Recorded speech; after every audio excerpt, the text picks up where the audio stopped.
नमस्कार, संजीवनी में आप सभी का स्वागत है। आपके साथ मैं हूं आस्था मिश्रा। भीषण गर्मी वैसे तो सबके लिए खतरा है, लेकिन दिल के मरीजों के लिए गर्मी में खतरा और भी बढ़ जाता है। स्वस्थ लोग तो इस गर्मी का सामना कर लेते हैं, लेकिन दिल के मरीजों को गर्मी से होने वाली बीमारी की संभावना ज्यादा रहती है। ऐसे में ये बीमारियां कभी कभी जानलेवा भी हो सकती हैं। संजीवनी के आज के शो में हम डॉक्टर चौहान से इसी बात पर चर्चा करने वाले हैं कि सर्दियों में तो दिल की बीमारी का खतरा रहता ही है, लेकिन गर्मी में दिल की बीमारी से जुड़े लोगों के लिए कितना खतरनाक हो सकता है और इससे बचने के उपाय भी कौन से हैं। रोज की तरह आज भी हमारे साथ मौजूद हैं विश्व प्रसिद्ध आयुर्वेदाचार्य डॉक्टर प्रताप चौहान। डॉक्टर साहब, बहुत बहुत स्वागत है आपका। शुक्रिया जी।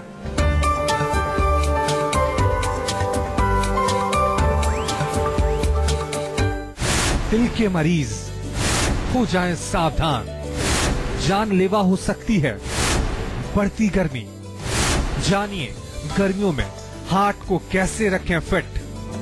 दिल के मरीजों की वैसे तो ठंड के मौसम में ज्यादा खतरा बना रहता है, लेकिन डॉक्टर साहब, तेज धूप और बढ़ते टेम्परेचर की वजह से हार्ट पेशेंट्स के लिए क्या परेशानियां हो सकती हैं? देखिए, ठंड की जो बात की आपने, ठंड में तो ब्लड प्रेशर बढ़ जाता है, लेकिन अगर गर्मी का मौसम है और आप हार्ट के पेशेंट हैं तो थोड़ा ध्यान रखिए, क्योंकि गर्मी में पसीना ज्यादा आएगा। आप थोड़ा गर्मी में जाएंगे या धूप में बाहर निकलेंगे, पसीना आएगा। पसीना आने से हमारे बॉडी में जो लिक्विड्स होते हैं, फ्लूइड्स जो होते हैं, वो फ्लूइड्स हमारे निकल जाते हैं, फ्लूइड का लॉस होता है। उसकी वजह से क्या होगा, हमारा जो ब्लड प्रेशर है वो लो हो जाता है। ब्लड प्रेशर जब लो होगा तो हार्ट को ब्लड पंप करने के लिए जल्दी उसको जो है जोर लगाना पड़ेगा, और ऑलरेडी आप हार्ट के पेशेंट हैं तो आपका हार्ट जो है वो अंडर प्रेशर आ जाता है एक तरह से। तो हार्ट के पेशेंट्स को विशेष ध्यान रखना चाहिए। जब गर्मी का मौसम आता है तो थोड़ा सा जो है अपने बॉडी के अंदर फ्लूइड्स या लिक्विड्स को मेंटेन करके उनको रखना चाहिए। बिल्कुल, लेकिन डॉक्टर साहब, अगर गर्मी में घर से बिना पानी पिए बाहर निकल गए हैं तो हार्ट पेशेंट्स के लिए कितना ज्यादा खतरनाक हो सकता है? देखिए, जैसा मैंने कहा कि अगर आपको डिहाइड्रेशन हो जाएगी और डिहाइड्रेशन होने की वजह से आपको जो है बॉडी में जब फ्लूइड कम होगा तो न केवल हार्ट को प्रॉब्लम, किडनी भी फेल हो जाती है। बहुत सारे पेशेंट्स ऐसे जो मैंने देखे हैं हार्ट के, कि एकदम इमरजेंसी में उनको जाना पड़ता है, पता चला उनकी किडनी फेल हुई। और वजह क्या रही? क्योंकि उनकी बॉडी में पानी की कमी हुई, डिहाइड्रेशन जिसको हम कहते हैं। तो इसलिए जो हार्ट के पेशेंट्स हैं उनको विशेष रूप से ध्यान रखना है, बॉडी में प्रॉपर हाइड्रेशन उनको मेंटेन करना चाहिए। खास तौर से यदि आप बाहर धूप में जाते हैं या कहीं ऐसे स्थान पर आप काम करते हैं जहाँ पर एयर कंडीशन नहीं है या गर्मी बहुत ज्यादा वहाँ पड़ती है। बहुत सारे लोग हैं हार्ट के पेशेंट हैं, हो सकता है कि गर्म कंडीशन में उनको काम करना पड़ता है, तो उनको तो विशेष रूप से और एक्स्ट्रा केयरफुल रहना चाहिए, क्योंकि जितना आपकी बॉडी में जो है हाइड्रेशन अच्छा रहेगा उतना ही आपका ब्लड प्रेशर मेंटेन रहेगा और आपके हार्ट की भी जो है वो एक तरह से हम सेफ्टी सिक्योरिटी उसकी रहेगी। डॉक्टर साहब, एक तो गर्मी का मौसम और उस पर से अगर ज्यादा एक्सरसाइज कर लें तो हार्ट पेशेंट्स की सेहत पर क्या असर पड़ सकता है?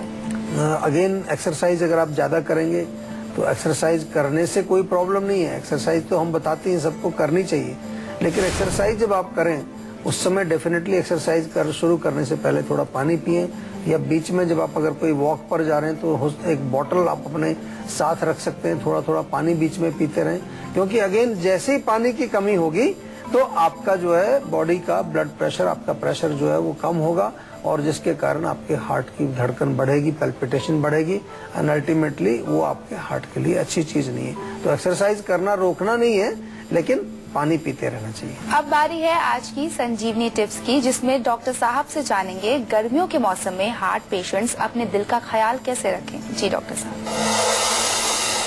सबसे पहले तो जैसा मैंने कहा कि गर्मी से बचाव करने की कोशिश करनी चाहिए आपको। अगर बाहर धूप में जाते हैं तो आप छाता ले सकते हैं, आजकल कैप आते हैं, हैट आते हैं, वो लगा करके आप अपनी रक्षा कर सकते हैं। दूसरी चीज जो है बहुत इम्पोर्टेंट है एक्सरसाइज की, जैसे मैंने अभी बात की, अगर एक्सरसाइज करते हैं, वॉक के लिए जाते हैं तो मेक श्योर आप पानी की बोतल अपनी साथ रखें।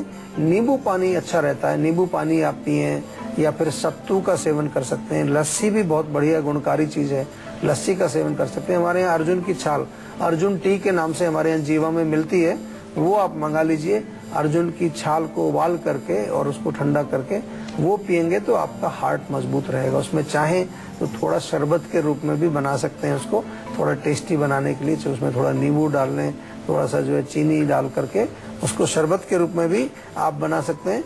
लेकिन बहुत इम्पोर्टेंट है कि गर्मी में, देखिए जब हम आपको बता रहे हैं कि जो हार्ट के पेशेंट हैं उनको गर्मी से बचना है, तो गर्मी का मतलब यहाँ पर ये नहीं है कि बाहर की गर्मी से बचना है, अंदर भी आपको गर्म नहीं करना है। चाय, कॉफी, मिर्ची, मसाले, अल्कोहल या फिर तम्बाकू का सेवन आपको बिल्कुल नहीं करना है। किसी प्रकार के भी इंटॉक्सिकेंट्स या कोई भी मादक पदार्थ आपको नहीं लेने, और बहुत गर्म चीजों का भी सेवन आपको नहीं करना है, क्योंकि अंदर भी गर्मी बढ़ेगी तो वही बात होने वाली है। अंदर हीट बढ़ेगी, पसीना आएगा, पसीना निकलेगा तो आपके अंदर का पानी कम होगा, डिहाइड्रेशन हो जाएगी, ब्लड प्रेशर लो हो जाएगा, किडनी पर असर आएगा, हार्ट पर असर आएगा। तो इन चीजों का ध्यान रखना है। छोटी छोटी सी चीजें हैं, इनको कोई बताता नहीं है, आपको कोई समझाता नहीं है। और आपको कुछ तकलीफ जब हो जाती है तो आप क्या करते हो, सीधा भागते हो डॉक्टर के पास, वहां पर आपको गोलियां शुरू हो जाती हैं। तो हम तो आपको डॉक्टर के पास आप ना जाएं, ये हम काम करते हैं। हम कोशिश करते हैं आपको ऐसी चीजें बताएं। तो कभी भी आपको मुंह सूख रहा है, थोड़ा चक्कर आ रहा है, थकान महसूस हो रही है, तो ये लक्षण है डिहाइड्रेशन के। पहले से ही सतर्क हो जाइए, पहले से ही आपको समझ होना चाहिए। अगर समझ नहीं होगा तो कई लोग ऐसे कुछ ही अंदाजा लगाते रहते हैं, और कई लोगों को आदत ही नहीं होती पानी पीने की, वो बैठे ही रहते हैं दिन भर, चाय पीते रहते हैं। बस चाय पीने की आदत तो है, पानी पीने की आदत नहीं है। तो पानी पीने की आदत डालिए, क्योंकि इस शरीर के अंदर 70% जल होता है, और वो जल को हमें उसका लेवल मेंटेन करना बहुत जरूरी होता है। साथ ही डॉक्टर साहब ये भी बता दीजिए, हार्ट पेशेंट्स को गर्मी के मौसम में अपना खान पान कैसे रखना चाहिए, उनका डाइट चार्ट क्या होना चाहिए ताकि उनका दिल भी दुरुस्त रहे। देखिए, इसमें बहुत सारी चीजें गर्मी के मौसम में होती हैं। तरबूज खाइए, खरबूजा खाइए, नारियल पानी पी लीजिए, सत्तू पी लीजिए, नींबू पानी पी लीजिए। ठंडाई बहुत अलग अलग प्रकार की बनती है, कई प्रकार के शरबत आजकल आपको मिल जाते हैं। खस का शरबत है, चंदन का शरबत है, गुलाब का शरबत है। ये सब चीजें हमारे यहाँ आज से नहीं, हजारों वर्षों से प्रचलित हैं। हमारे यहाँ हमारे कल्चर में ही ये चीजें हैं। अब मुसीबत ये हो गई है कि हमने अपने कल्चर को छोड़ के अब थोड़ा विदेशी कल्चर को अपना लिया है। अब विदेशी लोग तो ठंड के उसका उनका देश तो ठंडा है।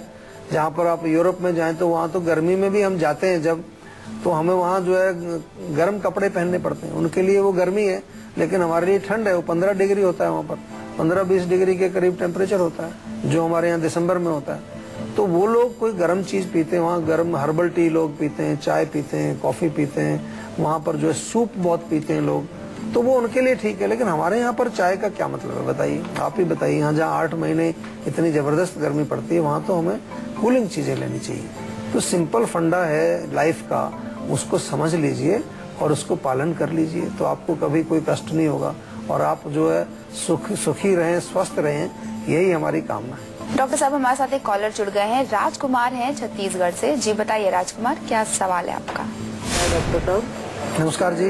जी, मैं राजकुमार बात कर रहा हूँ, मैं छत्तीसगढ़ से हूँ जी। मैं आपको ये बताना चाह रहा था कि मेरे ना गर्मियों के मौसम में मेरे पूरे शरीर पर पित्त आ जाती है, छोटे छोटे से दाने हो जाते हैं। अच्छा। और उनमें बहुत ज्यादा खुजली होती है ये, तो उसकी वजह से बड़ी परेशानी होती है मुझे, और उनको खुजाता हूँ तो ब्लीडिंग सी होती है उनमें थोड़ी। तो इसके लिए मैं क्या कर सकता हूँ? देखिए, गर्मी की वजह से जो है आपको दाने निकलते हैं, तो सीधी सी बात है कि गर्मी ज्यादा बढ़ी हुई है अंदर बॉडी में। और आयुर्वेद में हम ऐसे भी बार बार आपको अपने शो के माध्यम से भी कई बार बताते हैं कि जब भी स्किन के रोग होते हैं, चाहे वो खुजली है, खारिश है, दाने निकल रहे हैं, या कभी कभार आपको सीरियस बीमारियां, एक्जिमा टाइप के जो रोग होते हैं, तो वहाँ आमतौर पर जो है हम ये आपको बताते हैं कि पित्त का प्रकोप आपको हुआ है। तो सबसे पहले तो आपको ये देखना है कि गर्म चीजें तो नहीं खा रहे हैं आप। गर्मी के मौसम में भी लोग चाय पीते हैं, मैंने देखा है। गर्मी के मौसम में भी मिर्ची खाते हैं लोग, तम्बाकू का सेवन करते हैं, अल्कोहल का सेवन करते हैं, और तमाम गर्म चीजों को सेवन करते रहते हैं। थोड़ा सा कॉमन सेंस हम नहीं लगाते, थोड़ा सा बुद्धि का प्रयोग हमें करना चाहिए कि जब मौसम गर्म है तो गर्म चीजें क्यों खा रहे हैं हम। चलो सर्दी में कोई गर्म चीज खाए तो उसको समझ आता है, लेकिन जब गर्मी पड़ रही है, 40-45 डिग्री बाहर टेम्परेचर हमारे यहाँ हो जाता है, तब भी गर्म चीजें खाते हैं। तो this is what causes problem, और इसको आयुर्वेद में हम कहते हैं बुद्धि का दुरुपयोग। बुद्धि तो है सबके पास, लेकिन उसका दुरुपयोग करते हैं, उसको प्रॉपर यूज नहीं करते हैं, और that's how we get lot of disbalance, imbalances बहुत हो जाते हैं बॉडी में।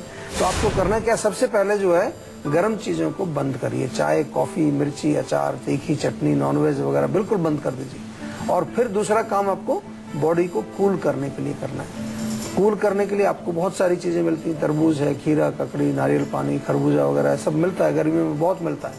उसका सेवन करिए। पानी पीजिए, सत्तू पीजिए, ठंडाई पीजिए, नींबू पानी पीजिए, ये सारी चीजें गर्मी में सेवन करनी चाहिए।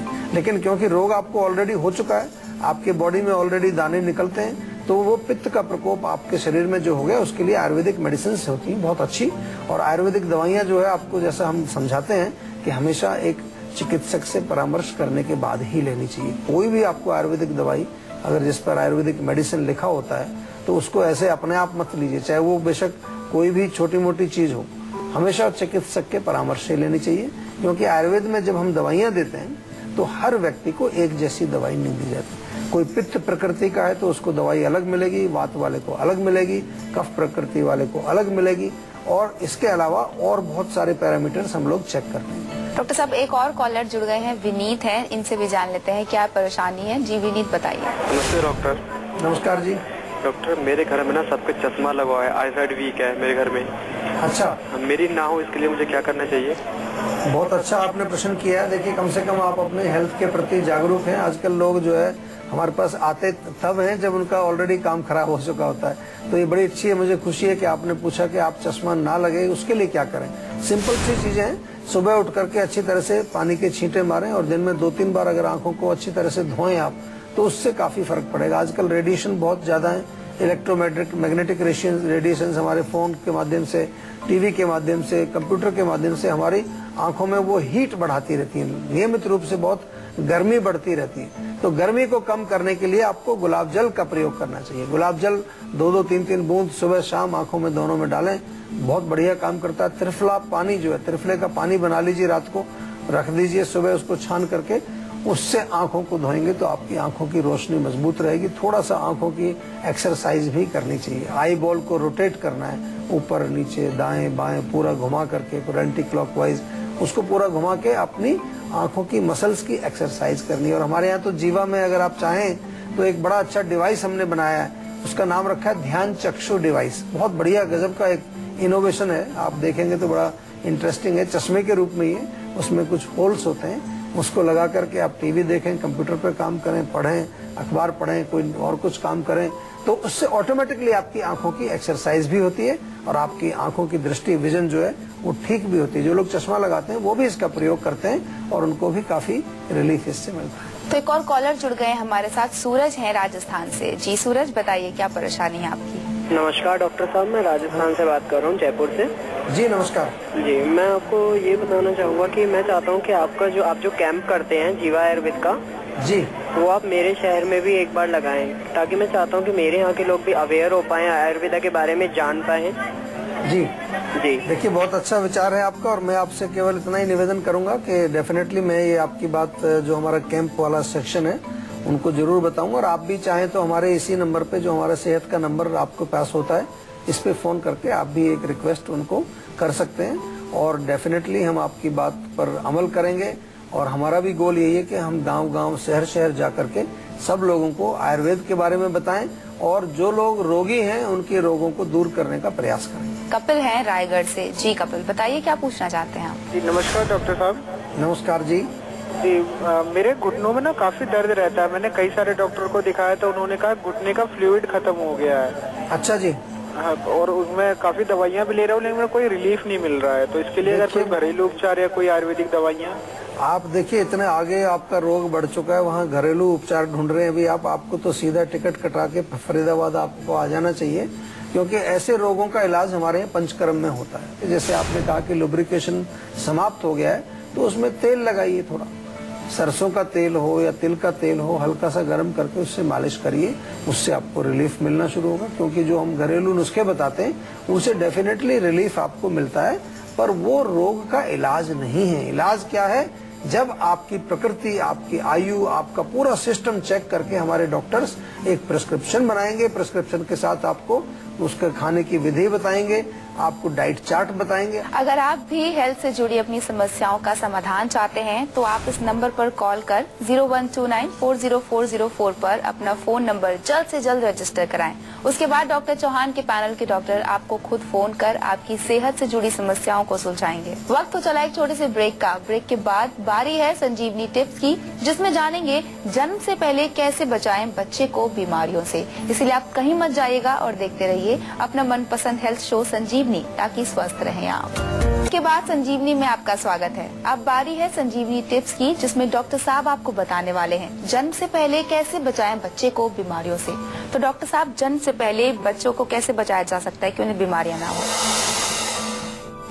देखिए, जन्म से पहले तो बचाया नहीं जा सकता, उसकी तैयारी की जा सकती है। बच्चा तो जन्म होगा उसके बाद ही बीमार होगा, तो उसकी तैयारी करनी चाहिए, प्लानिंग करनी चाहिए। और इसके लिए आपको जान के खुशी होगी, जीवा ने एक बहुत अच्छा प्रोग्राम लॉन्च किया, उसका नाम रखा है हमने जीवा आयुर्बेबी प्रोग्राम। यानी कि जो पेरेंट्स जो बच्चे पैदा करने की प्लानिंग कर रहे हैं, उनको बहुत इम्पोर्टेंट है वो अपने शरीर का शोधन करें, अपने जो है हर लेवल पर, शारीरिक लेवल पर, मानसिक लेवल पर, इमोशनल लेवल पर शोधन करना चाहिए। हमने एक प्रोग्राम पूरा बनाया है, तो उसमें पहले शोधन होता है, फिर आपको जो है रिजुविनेट किया जाता है, यानी कि रसायन औषधियां आपको दी जाती है, नरिशमेंट आपको दिया जाता है। तो जब दोनों पार्टनर्स तैयार हैं, दोनों पार्टनर्स अगर स्वस्थ हैं, तभी तो स्वस्थ बच्चा होगा। अगर पार्टनर बीमार हैं, बीमार का मतलब यहाँ फिजिकल नहीं, कई बार टेंशन है, स्ट्रेस है, इमोशनल प्रॉब्लम है, डिप्रेशन है, वो भी नहीं चाहिए, क्योंकि वो भी बच्चे की हेल्थ पर असर डालता है। फिर उसके बाद हमारे यहाँ प्रेगनेंसी का पूरा प्रॉपर एक प्रोग्राम होता है, और उसमें बाकायदा नेचुरल तरीके से बच्चे की ग्रोथ होना, बच्चे को किस प्रकार से नेचुरल तरीके से उसकी इम्यूनिटी बढ़ाना, वो तमाम चीजें हैं। उसकी कोई टेंशन नहीं, आपको केवल एक कॉल करना है, सेहत का नंबर कॉल करें, वेबसाइट पर जाएं, वेबसाइट पर भी जीवा आयुर्बेबी का पूरा आपको लिंक मिलेगा, उसमें पढ़ लीजिए अच्छी तरह से। और यहीं तक नहीं आपके साथ रहते, बच्चे का जब जन्म होता है, पोस्ट नेटल केयर बहुत इंपॉर्टेंट होती है।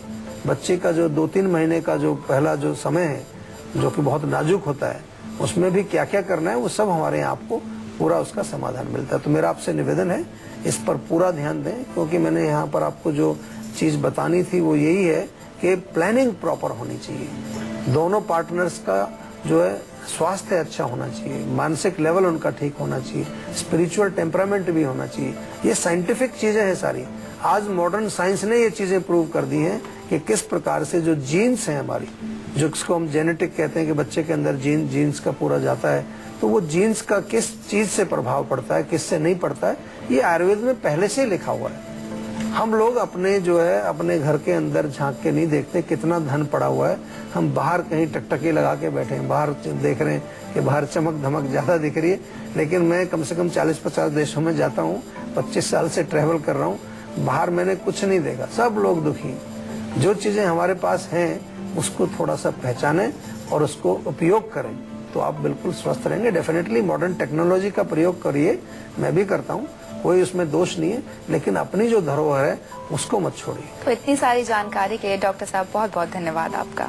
Thank you. तो आशा करते हैं कि डॉक्टर साहब ने आपको जो भी उपाय बताए हैं उन्हें अपनाने से आप हमेशा सेहतमंद रहेंगे। संजीवनी प्रोग्राम के जरिए हम आपको हमेशा फिट और हेल्दी बनाए रखेंगे। आपको बता दें, आप हमारे साथ नंबर 0129404004 पर अपना फोन रिकॉर्ड करवा सकते हैं और रजिस्टर हो सकते हैं। आप हमें ईमेल भी कर सकते हैं। हमारा ईमेल आईडी है info@jiva.com। हमारी फेसबुक आईडी है www.facebook.com/jiva-ayurveda। तो इसी उम्मीद के साथ कि आप हमेशा खुश रहें, स्वस्थ रहें। अगले एपिसोड में फिर होगी आपसे मुलाकात। अब मुझे दीजिए इजाजत, नमस्कार।